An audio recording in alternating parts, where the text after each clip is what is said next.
Bonjour à toutes et à tous. Merci d'être là aujourd'hui pour cette conférence donc dédiée à un sujet à la fois passionnant et crucial, la place des femmes donc dans l'industrie musicale. La musique, elle est partout dans nos soirées, nos voitures, nos casques, notre vie. Mais derrière ce que nous écoutons, qui décide, qui compose, qui monte sur scène? Trop souvent, on a remarqué qu'en fait, ce n'étaient pas des femmes. Quelques chiffres pour poser le décor. En 2023, à peine 14% des titres écoutés en streaming étaient signés d'artistes féminines. Dans les clubs, les femmes représentaient 10% des programmations et au sein des postes de direction artistique ou de management, elles restent largement minoritaires.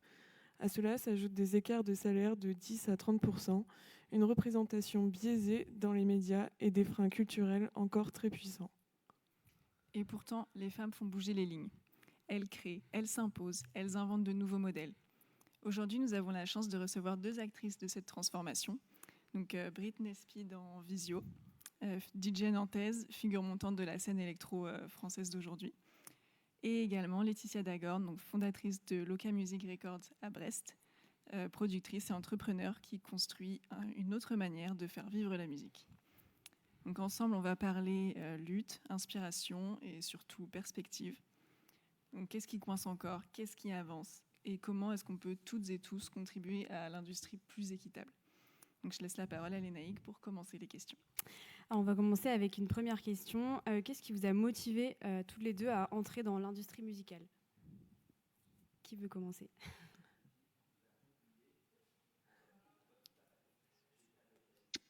Je peux commencer si vous voulez. Ce qui motive avant tout, c'est dans la musique, c'est le partage. Et moi, j'ai commencé pour partager justement ce que j'aimais écouter, ce que j'aimais faire avec les autres, donc que ce soit avec des amis ou même avec des gens que je connais pas du tout, avec du public. Et en parallèle aussi, faire un peu bouger les choses, parce que quand moi j'ai commencé à me lancer en fait dans dans le DJing, il y avait beaucoup moins de femmes qu'aujourd'hui.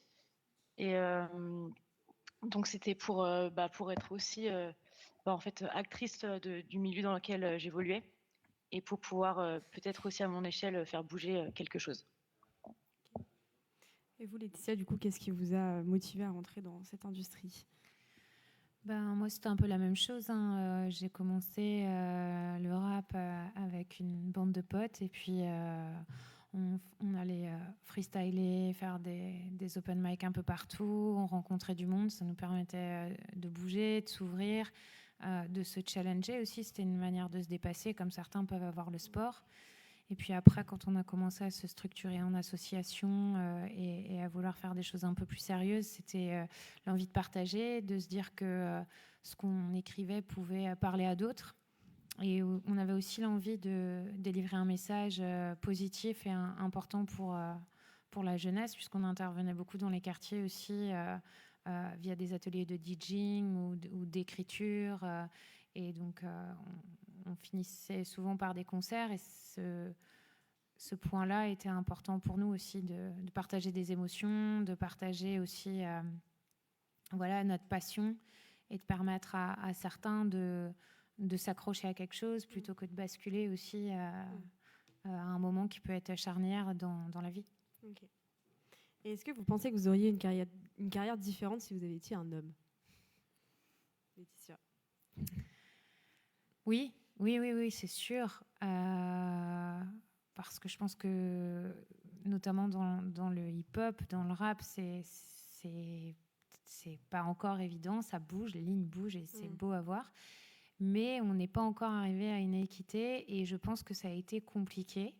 Alors, pas dans tous les groupes, mais je pense qu'il y avait dans certains groupes et dans certaines mentalités, on voyait que les filles, c'était bien pour chanter sur les refrains. Moi, le nombre de fois où j'ai entendu « mais le rap, c'est pas pour les filles, pourquoi tu chantes pas ?» Il fallait avoir un genre, une dégaine, un faciès particulier pour faire du rap. Alors que moi, ce que j'aimais dans ce style, c'était comment on exprimait la colère et puis plein d'autres choses. Et au-delà de ça, quand on était entre potes, on n'avait pas de soucis avec tout ça. On s'en est rendu compte après, en fait. C'est les autres qui nous ont, enfin, c'est les gens qui nous ont renvoyé cette image-là qui, pour moi, n'avait aucun sens, en fait. Okay. Et toi, Servane, est-ce que tu penses que tu aurais une carrière différente si tu avais été un homme?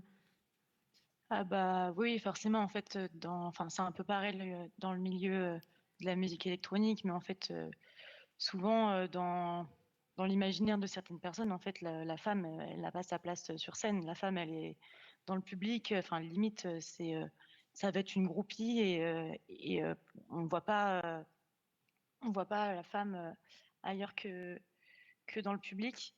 Mais bah là, ouais, ça c'est une vraie réalité qui existe encore aujourd'hui.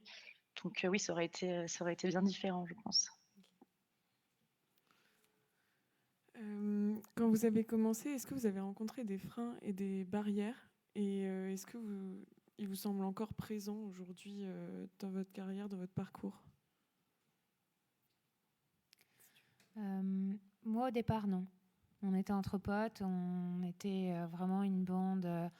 On était 5, donc on a commencé, on était tous d'horizons différents. On avait une chanteuse qui s'appelait Bouchra, moi j'étais plus dans le rap. On avait deux rappeurs, donc Karim et Brahim, et on avait un DJ qui s'appelait Nordine. Donc on était vraiment, on a décidé de se connecter entre potes et de faire des choses et de le partager en fait dans les MJC, dans les MPT. Et donc pour nous, en fait, la seule chose qui comptait, c'était de faire bouger les gens, de faire kiffer les jeunes, et le reste importait peu. Et c'est finalement quand on a commencé à se structurer qu'on a commencé à nous mettre dans des cases. Et que ça a aussi, par la suite, commencé à créer des conflits entre nous, quoi. Parce que on nous renvoyait cette idée de qui devait faire quoi. Et donc, du coup, on n'était pas toujours d'accord avec ce qu'on nous disait de faire. Et au fur et à mesure, c'est ce qui nous a fait aussi exploser à terme, quoi. En tant que collectif, je veux dire. Okay. Et aujourd'hui, c'est toujours le cas? Ça a évolué, ce sentiment-là? Je pense qu'on se sent encore... moi, je sens encore que j'ai besoin de pousser des murs. Je me sens pas encore hyper à l'aise. Je me sens mieux parce que j'ai créé le programme et que j'ai créé mon parcours. Finalement, comme on m'assignait toujours à la place de chanteuse, on disait au vu de ton physique, tu devrais chanter. Au vu de ci, tu devrais chanter. C'est comme quand on dit à un jeune de quartier, tu vas pas pouvoir faire HEC. C'est quoi ce truc, en fait? Arrêtons avec les cases. Chacun a le droit de se définir comme il a envie. Si un jeune veut faire HEC, qu'il le fasse. Si une nana veut rapper, qu'elle le fasse. Et après, on verra pour la suite comment elle arrive à se structurer et le talent qu'elle arrive à développer.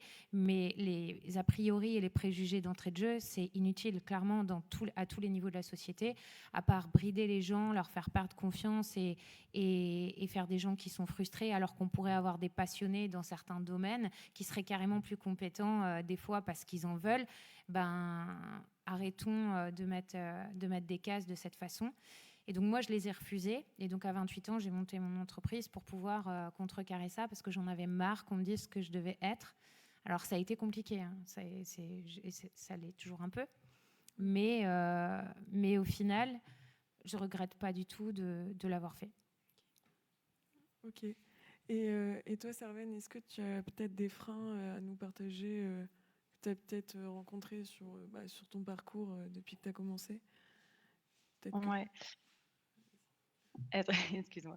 En fait, moi, quand j'ai vraiment commencé au tout début, j'ai pas forcément ressenti de frein, puisqu'en fait, j'étais dans un environnement qui était quand même sécurisant. En fait, j'étais entourée de beaucoup de femmes et de femmes DJ.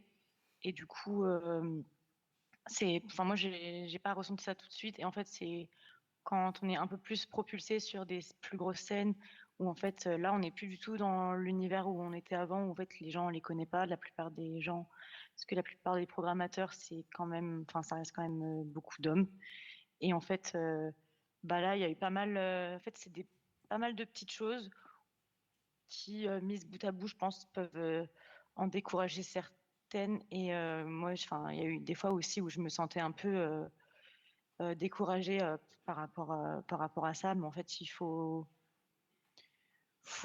s'imposer parce que sinon, on va pas y arriver.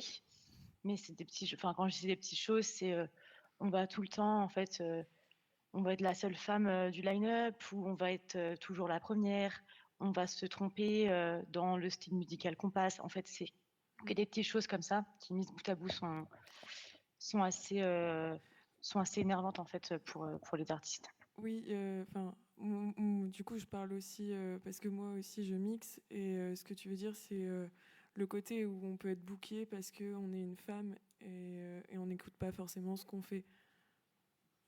Bah non, c'est vrai que c'est exactement ça. Moi, j'ai été plus maintenant, mais au début, mais en fait, des artistes émergents, enfin, des artistes émergentes, en fait, il y en a énormément.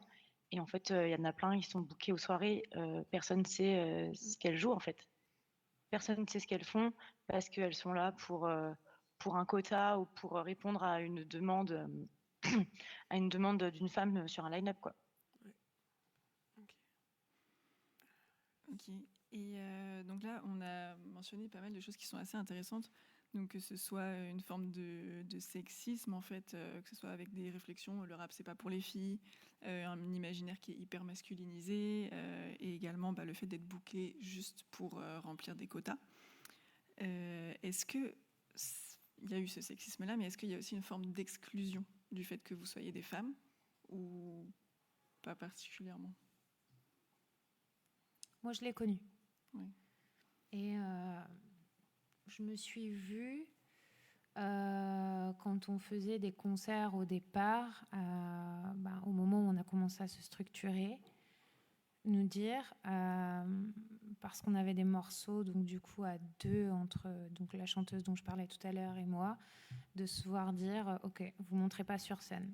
Et on n'est pas monté sur scène, parce qu'ils nous ont dit, si vous montez sur scène, on vous pète la gueule en fait. Et ça s'est fait parce qu'ils savaient qu'on avait plus travaillé qu'eux. Et qu'à l'époque, c'était la honte si une nana était plus en place qu'un gars. Donc, et c'était des gens qu'on connaissait, c'était des entre guillemets,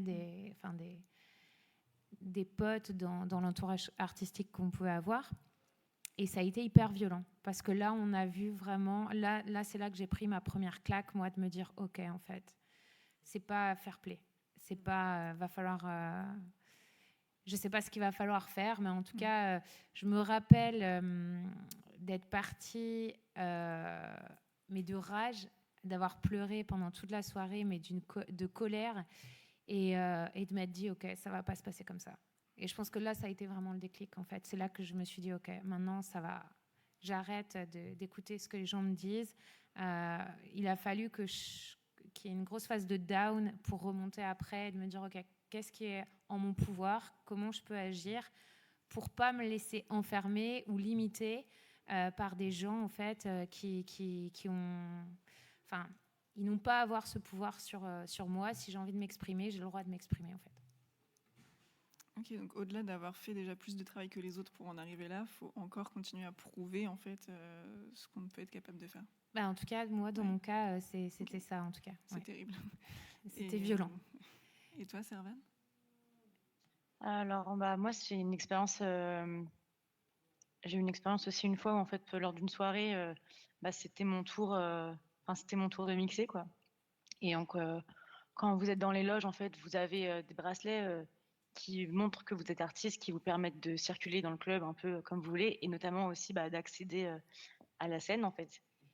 Et en fait, moi, donc j'arrive avec, j'ai mon casque, j'ai toutes mes affaires, ça se voit que je viens pour mixer, quoi. Et je me suis fait refuser l'accès à la scène par les gens qui s'occupaient de la sécurité. Et en fait, le gars m'a rigolé au nez, en fait. Je lui ai dit, je joue après. Il a rigolé, il m'a dit, non, tu joues pas. Parce qu'en fait, il attendait, lui, dans son inconscient, en fait, il attendait un homme. Et même avec tout ce que j'avais sur moi pour prouver que, en fait, moi, j'étais là pour travailler, hein, il a mis quelques minutes à vouloir me laisser rentrer. Et c'est quand on commence son set comme ça, en fait, moi, j'ai passé un set horrible parce que je me disais qu'est-ce que c'est que ça, en fait. Ça m'était jamais arrivé et ça m'est jamais arrivé après. Mais ouais, c'est que des petites choses comme ça. Et puis, enfin, là, depuis, depuis à peu près 2 ans, j'ai commencé à produire en parallèle. Et en fait, là, c'est pareil. C'est dès que je vais sortir une musique, ça va être les mêmes questions. En fait, bah là, dernièrement, on m'a posé la question est-ce que c'est toi, est-ce que c'est toi qui l'as fait? Enfin, ta musique. Et j'ai jamais entendu personne demander ça à un homme. Et enfin, je connais plein de producteurs. Et enfin, j'ai jamais entendu ça d'un homme en homme, parce que forcément, c'est un homme qui m'avait demandé ça à ce moment-là. Voilà, c'est plein de choses comme ça, en fait, qui, enfin, pour moi, c'est un peu, enfin, c'est du sexisme et ça nous rabaisse, en fait, tout simplement. Okay. C'est hyper dur, je trouve. Mais il y a plein de manières, ça peut s'exprimer de plein de manières. Il y a le côté radical de on ne veut pas nous faire rentrer sur scène, ou alors on va nous laisser rentrer sur scène, mais on va nous mettre dans des conditions de stress ou d'inconfort pour qu'on panique, en fait. Donc il faut avoir un mental assez accroché. Enfin, je ne sais pas si toi, tu as rencontré ça aussi à Britney. Enfin, je me permets de t'appeler Britney, je ne sais pas si c'est pertinent, mais d'arriver, nous, quand on faisait des premières parties de gros artistes, moi, j'ai eu des super accueils d'artistes, comme j'ai eu des artistes, alors je ne dirais pas les noms parce que c'est des artistes qui sont nationalement connus, mais qui nous croisaient dans le couloir et qui nous disaient ah ben, tu te chies dessus et tout. Et de vraiment mettre de la pression jusqu'à venir dans les loges et tout. Et en fait, moi, j'ai un petit rituel avant de monter sur scène, c'est que j'avais du miel, du citron et du thé. Et il me dit, je prends ça, je prends ça, je prends ça. Il part dans la cuisine collective, il vide le pot de miel et il me la ramène pas, quoi. Et en fait, faut savoir qu'il y a beaucoup d'artistes qui ont des rituels comme ça et pensaient qu'en m'enlevant ce rituel, ça allait un peu me casser. Et en le recroisant dans le couloir, dans le couloir à l'espace loge, il me dit ça, donc ah bah, tu te chies dessus et tout. Je dis non, en fait, non. Et après, il a voulu continuer à me parler et je l'ai claqué la porte au nez, j'ai fermé ma loge, en fait. Et après, en fait, il s'est rendu compte de ce qu'il avait fait. Et comme j'avais pas perdu mon sang-froid, on était en duo à ce moment-là sur scène, il est venu nous remercier parce qu'à la fin, je suis pas rentrée dans son jeu et on a demandé au public de l'acclamer, vraiment de lui faire, parce que c'était lui l'artiste principal. Nous, on était hyper fiers de faire sa première partie. Et en fait, c'était une icône qui tombait, en fait. Mais au-delà de ça, on a demandé aux gens de vraiment crier son nom, de le faire venir. Et en fait, on a retourné la situation comme ça, c'est-à-dire qu'on n'est pas rentré dans ce jeu-là et il nous a remerciés. Et il a voulu discuter avec nous dans les loges. Bon, le gars qui rappait avec moi à l'époque, lui a accepté. Moi, j'ai fait, c'est pas possible, en fait. Je peux pas me laisser marcher dessus comme une serpillière. Et je lui dis, sache que ton attitude, elle est pas acceptable.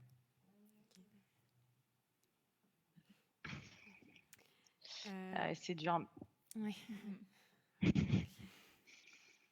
Quel regard est-ce que vous portez du coup sur les contrats dans l'industrie? On en a un petit peu parlé, mais est-ce que vous avez vu des abus spécifiques envers les femmes? On en a un petit peu parlé, mais... Non, moi à ce niveau-là, je n'en ai pas vu, mais je sais que ça existe, bien sûr. La rémunération des femmes, elle n'est pas toujours équitable par rapport à celle des hommes. Mais je ne peux pas dire que j'ai vraiment identifié quelque chose à ce niveau-là. Enfin, je ne l'ai pas vu de mes yeux, en tout cas. Ok. Et toi, Servane, du coup, tu as déjà vu des abus spécifiques? Moi, c'est un peu comme toi, j'ai jamais rien vu, mais c'est des choses qui sont là sans être là, qui sont un peu un peu cachées, quoi. Mais moi, j'ai jamais rien vu en tout cas. Ok. Et au niveau donc des médias maintenant, est-ce que vous avez déjà senti que vous deviez jouer un sorte de rôle en fait pour correspondre à une image de femme artiste, une image qu'en fait on voulait envoyer? On vous a dit bah non, tu peux pas être toi-même, il faut que tu sois plus comme ça. L'industrie musicale, elle est codifiée de toute façon. Ça commence à bouger. Ça commence à bouger parce que je pense qu'on a eu pas mal de scandales, notamment le scandale avec Oshi qui a enfin, je pense que ça a été assez violent pour elle aussi, mais on voit bien que fallait rentrer dans certaines cases en tant que femme, pas grave si tu sais pas chanter, juste sois belle, on fera du playback et puis voilà. Enfin bon, peut-être que je pousse un peu loin, mais quand on voit ce qu'elle a pu prendre, je crois que c'était il y a 2 ans, c'est ça à peu près. bon, les commentaires qu'elle prenait, c'était vraiment ça. C'était en gros et un corps et un physique, bouge, et puis après le reste, pour le chant, on verra. Le playback, c'est toujours jouable scéniquement, quoi. J'ai bon espoir, en tout cas, je tends à croire que ça change parce que les femmes ne se laissent plus faire et qu'elles ont cette volonté de faire bouger les lignes, et que donc, du coup, par la force des choses et par les scandales qui éclatent, ça change. J'ose croire que ça change. Voilà. Et toi, Servane, est-ce qu'on t'a déjà dit justement de jouer un rôle, ou même dans les sons que tu produis, est-ce qu'on t'a dit bah non, ça, vaut mieux pas faire ça, vaut mieux faire ça, des petits exemples comme ça? Bah, surtout au début, en fait, je pense que c'est surtout quand on commence, où en fait, on sait pas trop ce qu'on fait, on sait pas trop ce qu'on veut faire, et il y a plein de directions différentes qui peuvent être prises. Là, il y a beaucoup de gens en fait qui vont, enfin moi ça a été mon cas, qui pensaient en fait, qui savaient mieux que moi en fait ce que je voulais faire, et que leur façon de penser était la bonne. Et bah en fait, ces gens-là, il faut leur dire gentil, bah, que c'est pas leur projet en fait. Moi, je me dis que je fais comme j'ai envie, même si ça doit prendre plus de temps. Parce que bah, sinon, c'est une spirale, en fait, et on peut se perdre dans son projet musical, et enfin, on peut se perdre bah, tout court aussi, parce que avec tous les médias, etc., maintenant, en plus, il y a plein de nouvelles plateformes. Moi, je sais que ça peut vite dégénérer. J'ai une question liée aux médias. Est-ce que vous trouvez que Instagram, TikTok, TikTok pas forcément, mais plutôt les réseaux sociaux en général, vous aident à exister musicalement, ou est-ce que c'est vraiment nécessaire pour vous? Est-ce que ça vous met une pression en plus ou pas? Voilà. Pour gérer votre image, quoi. Ouais. Bah, en fait, le problème, c'est que Instagram, enfin moi je vais parler d'Instagram parce que j'utilise exclusivement cette plateforme-là pour moi, me, me promouvoir et partager ce que je fais. En fait maintenant c'est la façon de consommer la musique, et même la façon de consommer les soirées, elle passe par Instagram, parce que en fait les gens ils vont plus forcément en soirée, mais en fait ils auront toujours un retour d'une soirée qu'ils n'ont pas fait sur sur Instagram. Et donc du coup moi pour moi c'est un peu une vitrine, mais beaucoup plus maintenant, où en fait parfois moi j'ai l'impression que je fais plus de la musique, en fait je fais de la com, et que ça prend de plus en plus de place dans tout ce que je fais, parce que malheureusement en fait c'est une des seules façons enfin une des meilleures façons de se promouvoir, et aussi de se promouvoir plus loin. Enfin, si on veut, par exemple, jouer à l'international, etc., la meilleure façon, pour moi, c'est via les réseaux aussi, quoi. Moi, je veux bien qu'on me répète la question, parce que j'ai bien compris que c'était l'utilité des réseaux sociaux, mais je ne savais plus s'il y avait un autre sens. Donc, Ouais, est-ce que pour toi, tu les utilises ou pas pour te promouvoir, ou oui. est-ce que ça te met une pression ou pas? Oui, voilà, c'était ça. Ouais. Donc, je les utilise bien évidemment, parce que maintenant c'est devenu indispensable, et je suis assez d'accord avec toi, Britney, c'est qu'on a l'impression qu'on fait plus de la com qu'autre chose maintenant, et on oublie des fois l'essentiel. C'est ça qui est dommage, malheureusement, c'est qu'on doit être... je pense que maintenant, quand tu es artiste, tu es un peu entrepreneuse aussi de ta marque, finalement. Tu fais du branding, et c'est pas uniquement te cantonner à la musique. C'est savoir gérer ses réseaux. Et oui, est-ce que ça met une pression? Bien évidemment, parce que quand on voit les commentaires qu'il peut y avoir sur les réseaux aujourd'hui, c'est totalement gratuit. On ne sait pas d'où ça peut venir. Et ça peut aller très vite. Alors moi, je ne l'ai pas eu à mon niveau pour le coup, mais j'ai eu des artistes qu'on a accompagnés dans le Boost Camp qui, elles l'ont subi. Et j'en ai eu plusieurs qui m'ont dit, moi j'arrête tout. Et elles pensaient que c'était quelque chose qui était objectives, en fait, de gens qui se permettent d'avoir des jugements de valeur.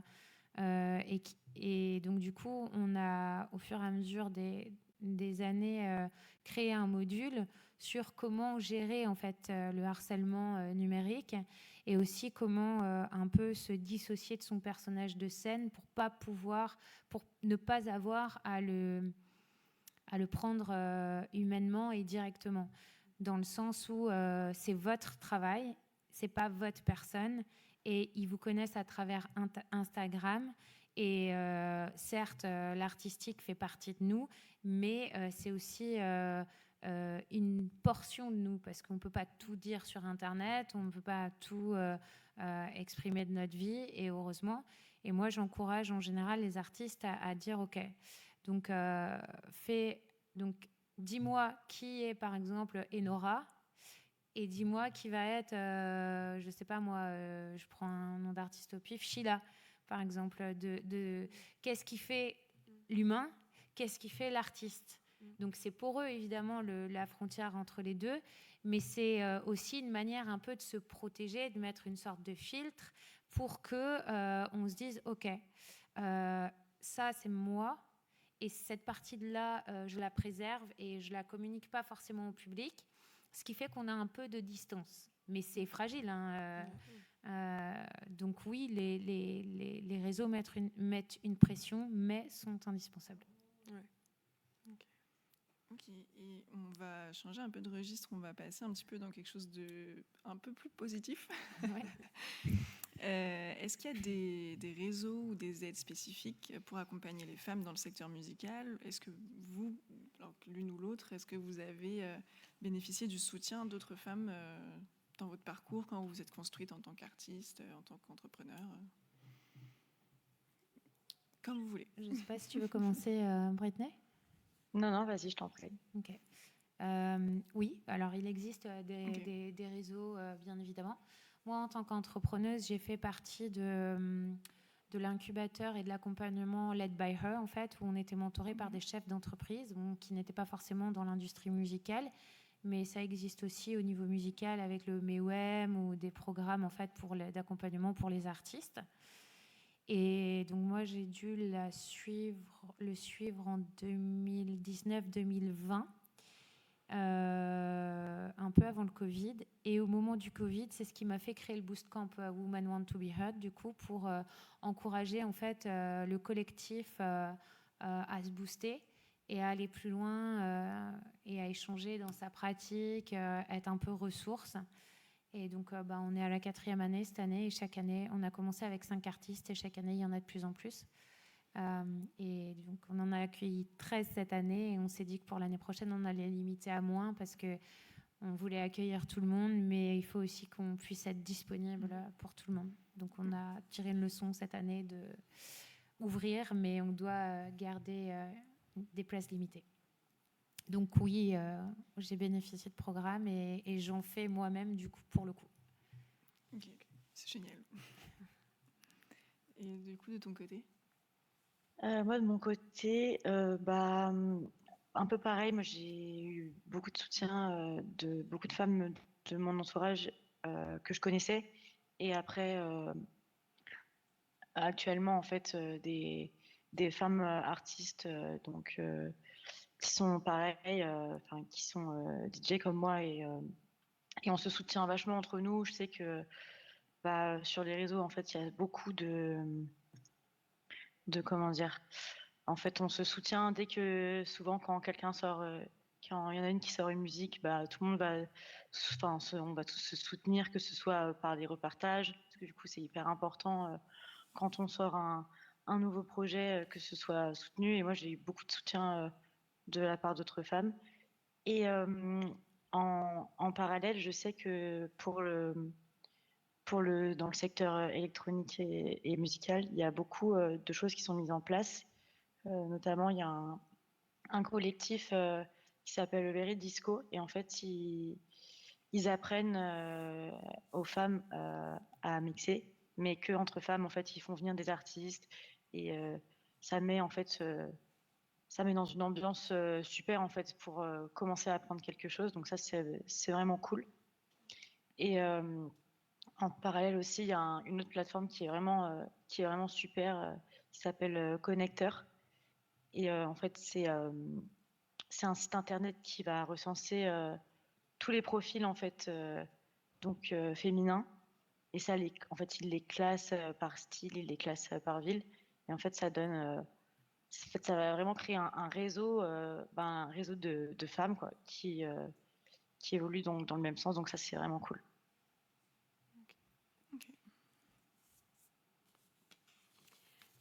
Est-ce que vous avez vu, donc tous les deux, des avancées concrètes ces dernières années, que ce soit des collectifs, festivals, des réseaux qui vous inspirent, des collectifs féminins, des festivals inclusifs, enfin, ça, on en a un petit peu parlé, mais quelque chose de peut-être plus précis, plus poussé, quelque chose qui vous a vraiment marqué?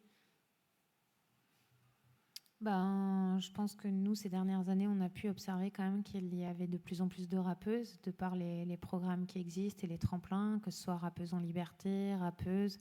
On a aussi le Summer Camp à Nantes qui existe, le programme que nous on fait. Donc quand même, on voit qu'il y a de plus en plus de mixité dans le rap. Et moi, il y a une chose qui m'a vraiment fait plaisir sur le temps, c'est que quand on a lancé la première édition du Boost Camp, j'en ai pris plein la figure. J'étais une féminazie, je détestais les hommes, alors que voilà, j'ai travaillé avec des rappeurs avant et tout, et là, je voulais juste mettre en lumière les femmes, mais comme si, parce que je faisais un programme exclusivement pour les femmes, j'étais devenue anti-gars, ce qui n'est pas du tout le cas, puisque on a un concert samedi et notre première partie est un gars qu'on a accompagné et qui a énormément de talent et qu'on encourage également, au même titre que les filles. Et donc du coup, cette première année du Boost Camp, on a eu beaucoup de levées de boucliers au niveau des gars, comme s'ils pensaient que le fait qu'on crée ensemble, on n'allait que parler d'eux et pester sur eux en fait. Et ça, c'était assez choquant de voir ça. Et de voir en fait tout ce qu'on pouvait me renvoyer. Les gens savaient mieux qui j'étais que moi et quelles étaient mes intentions en fait. Et c'était extrême et c'était anti-gars absolument. Et au final, au bout de la deuxième, troisième année, plutôt la troisième, ils ont commencé à venir aux concerts qu'on organisait. Ils se sont rendus compte que les filles parlaient de plein de choses différentes. Ça pouvait être de la dépression postpartum pour celles, parce que le programme va de 18 à 44 ans, parce qu'on a beaucoup de filles de la quarantaine qui saisissent cette chance comme si elles n'avaient pas eu cette chance de se l'approprier. Donc c'est vraiment diversifié. Des thèmes qui n'ont pas été abordés pour l'instant. Et en fait, j'ai des collègues qui sont venus me voir, des anciens collègues qui sont DJ pro ou autres, et qui me disent en fait, c'est vachement bien ce que tu fais, Letty. Ah merci. Je suis passée dans un autre à un autre. Enfin, on est passé à un autre stade. On n'est plus des anti-gars. Ils se rendent compte que les filles peuvent avoir un statut d'artiste et on a l'impression qu'ils le découvrent en fait et que ça fait en fait c'est pas pour cracher sur les gars. Et ça y est, ça commence à s'installer et tout, et au début on voyait bien qu'il y avait un peu de réticence, et maintenant comme je disais, on est hyper content d'avoir en première partie Nive, donc du coup c'est un artiste qu'on a suivi là cette année, et de rendre ça fluide finalement, de se dire que voilà, on n'est plus dans le cas où on doit faire de la non-mixité pour se rendre compte que c'est l'égalité, c'est normal, c'est de faire en sorte que pour les prochaines générations, la question ne se pose même pas finalement, et que ce soit quelque chose, viens, on compose ensemble, qu'est-ce qu'on peut faire, qu'est-ce que tu as à dire, et qu'on ne soit pas à se dire, soit tu fais juste que du chant parce que tu es une fille, soit, si on fait un programme pour les nanas, c'est juste qu'on est anti-gars. Non, c'est juste, ok, qu'est-ce qu'on peut faire ensemble ? La société, elle est peuplée à 50-50 par des hommes et par des femmes, et le but, c'est de cohabiter et de savoir comment chacun peut s'épanouir du mieux qu'il peut. Pour moi, l'art, c'est de déployer ses ailes et être libre. Cette liberté, elle doit être accessible à tout le monde, qu'on soit artiste amateur ou professionnel d'ailleurs, de se dire qu'on a la possibilité de s'exprimer librement. Ok.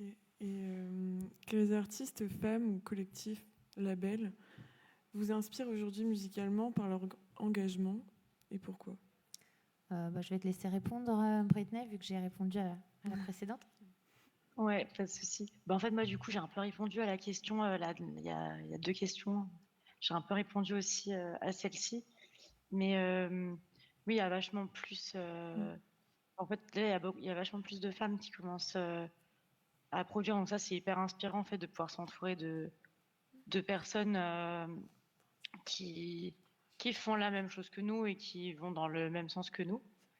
Et du coup, sur les projets, du coup, j'ai déjà parlé de connecteurs, mais du coup, je vais en reparler encore, quoi. C'est parce que ils font ils ont un site internet, mais ils organisent aussi des soirées et du coup, ils mettent beaucoup plus en lumière les femmes. En fait, ça s'inverse. Il y a plus de femmes que d'hommes sur le line-up et en fait, en général, les gens sont contents quand on les croise. Ils sont là, ah, ça fait du bien de voir plus de femmes sur les line-up. Enfin, sans parler, en fait, quand je dis plus de femmes, en fait, c'est sur les soirées qui vont pas en faire trop parce qu'il y a beaucoup de médias, il y a beaucoup de collectifs qui vont faire des programmations 100% féminines, mais c'est des arguments marketing en fait, et ça, ça c'est pas forcément intéressant. Mais là, il y a de plus en plus d'organisations en fait qui inversent la tendance et ça fait vraiment plaisir à voir. Du coup, pour continuer dans cette lancée et pour aborder un petit peu la conclusion, si vous pouviez changer quelque chose demain dans l'industrie musicale, qu'est-ce que ce serait?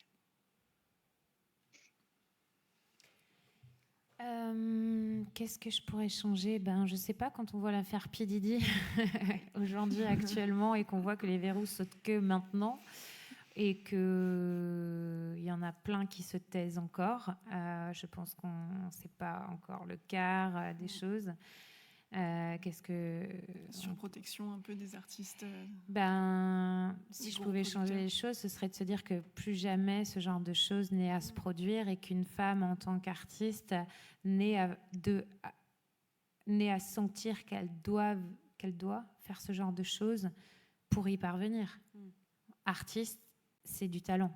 Si quelqu'un vous dit faut faire ci, faut faire ça, non, en fait, courez, partez, en fait. C'est pas ça, être artiste. Enfin, je pense qu'on le sait tous, mais on voit bien l'ampleur des victimes, l'ampleur des dégâts et la gravité des faits. Ce qu'on est prêt aussi, ce qu'on est prête à faire pour le succès, tout n'est pas acceptable. Et en fait, je pense aussi que les filles doivent un peu prendre conscience de ok, je me protège et je fais pas n'importe quoi, j'ai aussi du respect pour moi-même et c'est pas parce que quelqu'un a un nom N-O-M dans l'industrie musicale que il a le droit de me faire subir de telles humiliations et la première chose c'est de dire aux filles ok, fixer des limites, voilà. Et toi, Sarvan? Moi, de mon côté, ce serait plus, du coup, pour compléter ce que tu as déjà dit, c'est en fait que les artistes ils soient aussi considérés en fait, comme des humains et pas comme des produits, parce que j'ai l'impression que plus on avance, et ça va de pair en fait avec tous les médias, tout Instagram, etc. On est vraiment des produits et enfin, je sais que en fait, c'est soit on joue le jeu ou pas, hein, mais après, à quel point on joue le jeu, ça, chacun a ses limites et à ce qu'il peut supporter, enfin, ce qu'on peut soi-même supporter aussi. Mais qu'en fait, il y ait une atmosphère qui soit beaucoup plus légère et que, comme tu disais, en fait, on est là pour faire de la musique et que tout le monde se comporte, qu'on se comporte tous comme ça et que ce soit beaucoup plus doux et beaucoup plus joyeux, quoi. Et une dernière question. Vous pensez que les nouvelles générations qui sont plutôt militantes aujourd'hui vont vraiment faire bouger les lignes à l'avenir? Est-ce que vous voyez des évolutions de ce côté-là?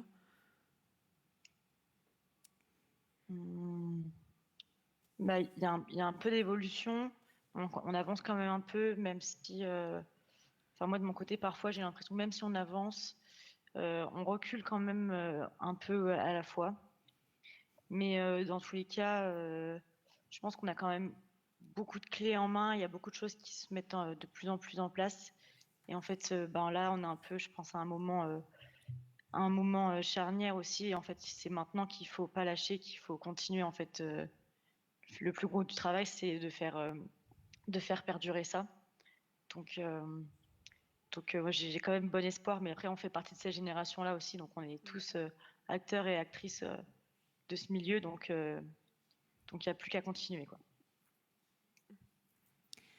Moi, je pense que le militantisme est effectivement nécessaire. La question que je me pose à l'heure actuelle, c'est, je pense qu'un certain militantisme peut amener une levée de bouclier chez les gars. On peut voir un peu tous les réseaux un peu extrêmes masculinistes qui commencent à émerger aussi parce qu'ils se sentent attaqués. Donc ça me fait juste, je n'ai pas la réponse. Je mets juste une question en avant. Le fait, j'ai l'impression que les questions d'égalité, il n'y a que les femmes qui s'en saisissent souvent. J'ai été à une conférence de Marie-Éloi, je ne sais pas si vous connaissez, la semaine dernière. Bon, elle a écrit un bouquin, en fait, qui montre qu'une société paritaire est une société qui fonctionne mieux de manière générale. Elle était ancienne journaliste à travers plein de chiffres différents. Moi, je crois que l'égalité, ce n'est pas qu'une question de femmes. Et la question que j'ai envie de soulever, c'est les gars, comment vous embrayez le processus et comment on vous intègre dedans pour qu'on crée la société de demain ensemble. Parce que si on continue à faire des questions d'égalité qu'une prise de parole des femmes, j'ai peur qu'on aille dans le mur, en fait. Avec la levée des mouvements un peu extrêmes, qu'on arrive à une confrontation des genres, ce qu'on ne cherche pas finalement, mais c'est de dire, ok les gars, venez, on en discute, on se met autour de la table. Comment est-ce qu'on vous imagine le monde de demain ? Comment vous imaginez votre rôle et comment on le fait ensemble en fait ? Parce que j'ai l'impression que en fait nous on s'en saisit à fond et que les gars ils se mettent un peu en retrait. C'est un peu, on sent que ça tique un peu sur les questions d'égalité dès qu'on en parle et du coup c'est comme s'ils n'étaient pas acteurs en fait. C'est comme si ils avaient l'impression de perdre quelque chose d'un statut privilégié, entre guillemets. Et donc, du coup, moi, c'est pour ça que dans le cadre, je disais, du programme que j'ai fait, je laisse une porte ouverte. On a fait on fait des ateliers 100% nana, mais on fait des open mic où on invite les gars, on fait une première partie de gars. Et c'est comment on trouve chacun notre place, en fait, et comment eux ont besoin de se sentir acteurs aussi, et ça, ils ne le disent pas forcément, ou je ne sais pas. En tout cas, je trouve qu'il y a peut-être un manque de la parole des hommes dans ces questions d'égalité. C'est mon point de vue et je n'ai pas la réponse. Mais ça commence à me tiquer un peu de mon côté à ce niveau-là, de se dire, si on ne les inclut pas ou si on ne les encourage pas à prendre le wagon, la locomotive en route, qu'est-ce que ça va donner dans 5-10 ans ? Voilà. Enfin, je sais pas. C'est un questionnement. C'est une ouverture. Merci beaucoup en tout cas Laetitia et puis Servane d'avoir pris du temps avec nous pour échanger sur ce sujet. On aurait pu rester encore des heures, je pense, à parler de ce sujet complexe. Donc on espère que ça vous aura aussi intéressé, vous qui nous regardez en live et en direct. On espère qu'on arrivera à faire bouger les choses tous ensemble. Ouais. Voilà. Nécessaire. Merci beaucoup. Merci pour l'invitation. Merci beaucoup.